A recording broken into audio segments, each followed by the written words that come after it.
Good afternoon. Okay, so what Herb said is true. This is about people, okay? I'm a storyteller. I've been a storyteller for 30 years, believe it or not. I've traveled all around the world telling stories.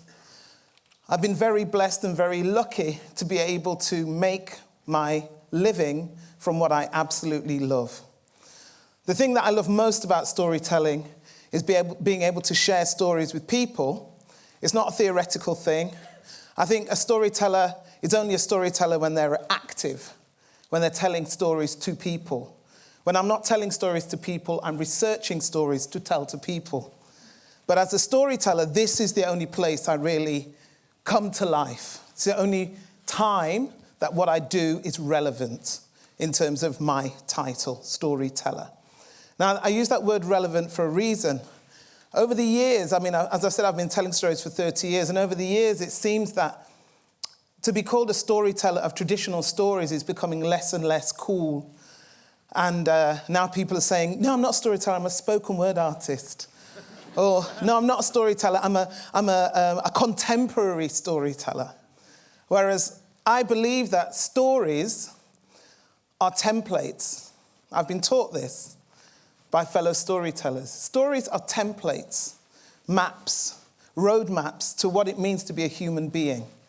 And I think that if Hollywood can make Noah with Russell Crowe, and that be considered a relevant thing to do today, or if they can make Gods and Men with Kristen Bell, and that can be a relevant thing to do, then I think it's a relevant thing for me to tell traditional folk tales in this time. Because all the stories are trying to show me, and hopefully show an audience, is what it means to be human. All our failings, all our abilities, all our hopes, all our dreams, everything that makes up this thing, in this case, 5'2.5" thing, called a human being, is contained in a story. I love stories. I can read 100 stories and only find one that grabs me by the heart and makes me want to tell it. And the story that I'm going to tell for you today, if you'll indulge me, is a story that I heard many years ago at a storytelling event down in London, where I was living for a while. I've just come back home to live. And I started my performing career. I was at Manchester Youth Theatre here when I was a kid, went down to London, discovered I was a storyteller, came back and decided to do it here. But this story I heard in London, and it just grabbed me as soon as I heard it. And the woman who told it to me, or to the audience, is called Virgingo Benkian. She's an Armenian storyteller. And I said to her afterwards, please let me tell that story, please. Because storytellers thief stories. They steal from each other all the time. So I had to ask her if it was okay. And she said I could, so I'm going to share that story with you. Is that all right? Yeah. Okay, so if you want the story, when I say eel, you say ow. Eel. Ow. The way you say ow is an indicator of how much you want the story, whether or not you're passionately engaged in this moment or not, okay? Eel. Ow. Eel. Ow. Eel. Ow. A king was walking along the shores of a lake. He looked out across the water and he saw a man, a fisherman, with long grey hair, a long grey beard. He was wearing his loincloth, his lungi, and he was casting his fishing net onto the water, pulling it in, throwing the fish back into the water, casting it out, pulling it in, throwing the fish back into the water. The king turned to his advisor and he said, he's not fishing. What is he doing? I want to speak to that man. So the advisor, he stepped forward and he said, you, yes, you, the king would speak with you. And the fisherman, he rolled up his fishing net, he dropped it into the bottom of his boat, he rowed back to shore, he climbed out of the boat, he approached the king, he bowed before the king, he said, Your Majesty, I'm yours to command. The king said, what are you doing? You're not fishing. You're throwing the fish back into the water. What are you doing? And the old man said, Your Majesty, I have a story to tell if you have ears to hear. And the king said, I like stories. Sit. So the old man sat, the king sat, the advisor sat, and the old man began his story. He said, Majesty, I was young, I was strong, I was vibrant. I used to fish on this water. Every day I would cast my net, I would pull in my haul, I would go to market, I would sell. I would come back with some fish my mother would cook, and every evening as we ate, she would berate me. And she would say, do you want me to die, an old woman, and not see my grandchildren? Will you not marry? But, said the old man to the king, I wasn't ready to marry. I liked my life. I liked playing backgammon at the cafe with my friends, drinking hot, sweet coffee, drinking pomegranate wine, watching the young women as they walked to the bazaar. I loved that. But then one day, said the old man to the king, I cast my net and I pulled in what I thought was the biggest haul of my life, but it was not. It was a box, a wooden box, hanging from which was a golden chain, hanging from which was a golden key. I pulled the key from the chain, I inserted it in the lock, and click, I turned the lock. I opened the box, and your majesty, said the old man to the king, within that box was a woman so beautiful, she took my breath away. I was lost. She looked into my eyes, and I was hers forever and ever. She opened her mouth, and she said, hello. And I said, hello. And she smiled a smile that was so bedazzling. Her hair was as dark as the midnight sky, her skin as pale as the full moon. And I said, who are you? And she said, I'm your wife, if you'll have me. Your majesty, said the old man to the king, I didn't need to be told twice. I lifted her from the box, I sat her beside me, and I rowed back to shore. And dragging that box in one hand and leading her with the other, I led her to the house I shared with my mother. And as I stood in the doorway, my mother took one look at her, and she said, is this her? Is she the one? Is she the one you will marry? Is this the one who will make me a grandmother? And I said, yes. And my mother, she ran through the streets, and she invited everybody to our wedding. And it was wonderful. And my wife was so beautiful. I felt that to be a fisherman did not do her justice. And so I learned a new skill. I learned the skill of being a goldsmith. And soon I became such a fine goldsmith, such a good goldsmith, that I was taking commissions from the great and the good and the rich. Soon I had a workshop, and I would sit in my workshop and I would work on different jewels, and every stone I set was in honor of my beautiful wife. Every ring, every necklace, every pair of earrings, every pair of anklets or bracelets was made in honor of my beautiful wife. And then I would go home, and there I would find my wife sitting with my mother. And they would be laughing or singing or talking. My mother, she would be weaving. My wife sometimes cooking. No children yet, but I was happy, said the old man to the king. And then one day I was in my workshop. I was working on a very difficult necklace. And an aroma, a perfume so powerful, so strong, wafted in under the door. And then the door swung open, and there stood 3 veiled women. They moved with one step, and they spoke with one voice, and they said from behind their veils, goldsmith, are you happy? What kind of a question is that? I said, of course I'm happy. I'm a happy man. And from behind their veils, they laughed. Well, if you're happy. And with one step, they turned, and they moved through that door. They closed the door behind, leaving the aroma and the question in their wake. Said the old man to the king, I was confused. Why did they choose me? Why did they ask that question? I went back to my necklace, but I couldn't finish. The question was drilling at the back of my mind. So I decided to put away the necklace, to shut up shop, to go home and confirm my happiness. I went home, and there was my mother, weaving and singing, my wife cooking and singing along with my mother. Of course, this was a picture of happiness. Home is where the heart is. Home is where love is, and I was happy. And I took my wife by the hand, and I led her up the stone steps to our bedroom to confirm our happiness. And the next day I went back to my workshop. And if I'm honest, said the old man to the king, I was half working on the necklace, half expecting them to come, and come they did. The door swung open, and there they stood, the 3 veiled women. They stepped into my shop, and they said, goldsmith, are you happy? And this time, I was a little frustrated by the question, said the old man to the king. Of course I'm happy, I said. Why do you beleaguer me with this question? I'm happy. I'm very happy. My wife is happy. My mother is happy. And they laughed. Well, if you're happy. And they turned with one flourish, and they were gone, leaving the question and the aroma behind. And I couldn't continue my work. I left my shop, and I walked and I walked and I walked around the streets I'd known so well. I walked until the sun set, said the old man to the king. I walked until I had to go home. As much as I was avoiding it, I had to go home, said the old man to the king. When I stood in the doorway of our home, my mother gave me looks that are reserved purely for sons that displease their mothers. I said, where is she? My mother said, she's upstairs in bed and she's been sobbing. You didn't come home for the meal. And I said, I'm sorry. And I went up the stairs and there she was lying in the bed. And I knew, said the old man, I knew I should have comforted her. I knew I should have climbed into bed and taken her in my arms and soothed her, but I couldn't because the question was penetrating the back of my mind.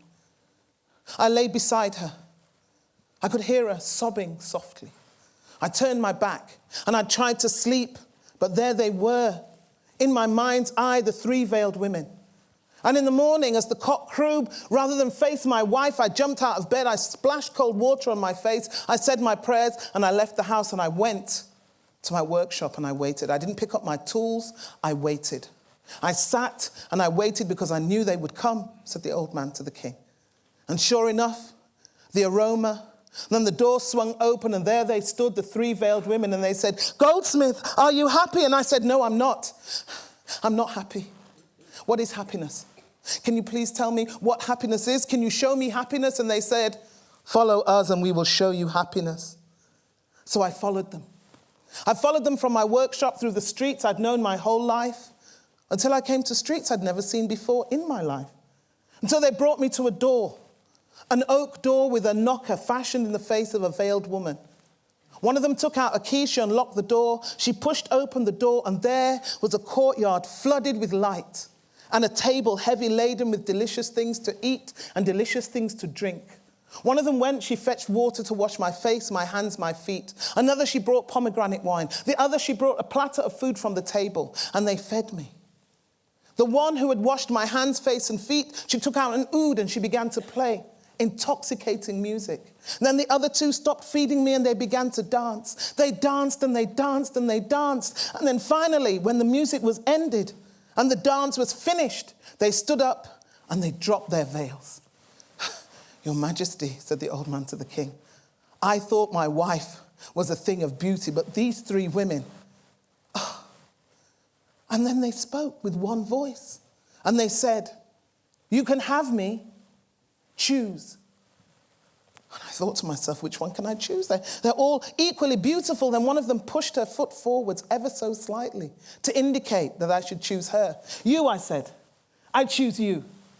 And then they replaced their veils and said with one voice, you can have me if you go home, put your wife in the box and drop her back in the lake. Your Majesty, I didn't need to be told twice, said the old man to the king. I leapt out of my seat, I pushed open that door, and I ran through the streets I didn't know until I came to the streets I did know until I came to my home. I ran up the stone steps 3 at a time. I burst in through the door. My mother, she stood up. She said, what's the matter? I said, where is she? My mother said, she's on the roof. Why? And I said, ask me no questions. I climbed up the steps onto the roof. My wife was pressing olives. She looked at me and she said, what's the matter?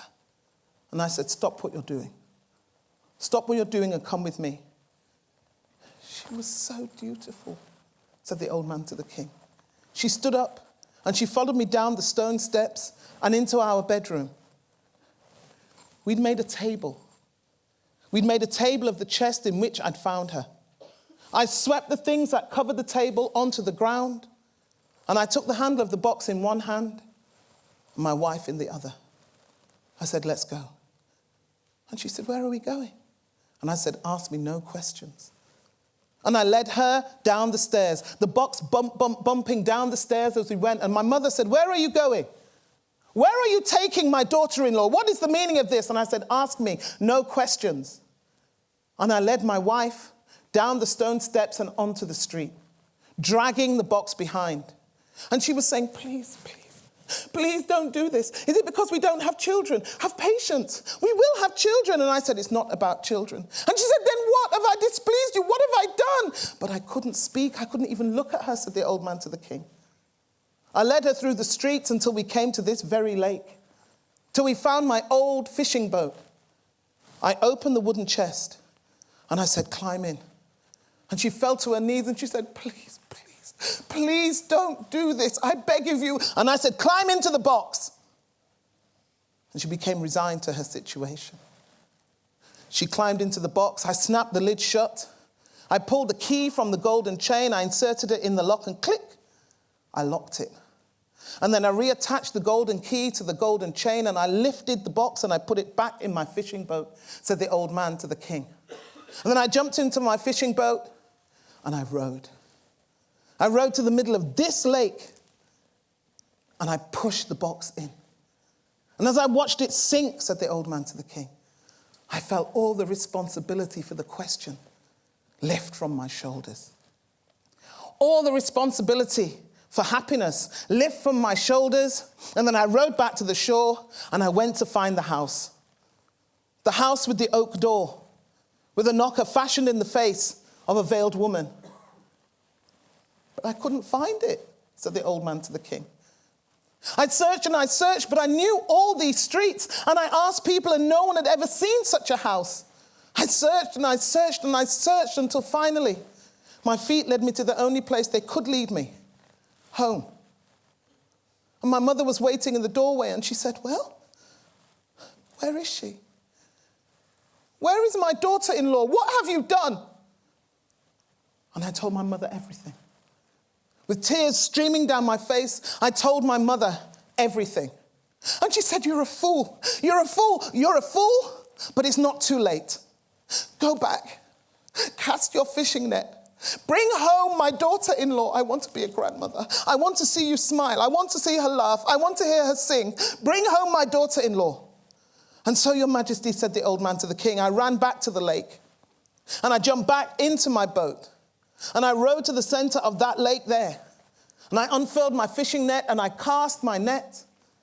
But I only found fish. I threw them back into the water. I cast again, but I only found fish. And I cast again and again and again. But I only found fish on that day. But I came back the next day. And I tried again, and I came back the next day, and I tried again. And I will come back to this lake every day. And I will try until I find my wife. I will find her. And now, said the old man to the king, you've heard my story. Your Majesty, I must get back to my work. I have to find my wife. I might be successful today. And the old man bowed once more to the king. He walked back to the shore of that lake. He climbed into his boat. He rowed his boat to the center of the lake. He unfurled his fishing net, and he cast his net, and he pulled it in, he threw out the fish. He cast his net, he pulled it in, he threw out the fish. He cast his net, and he cast his net, and he cast his net. And that is the end of one of my favorite stories. Thank you.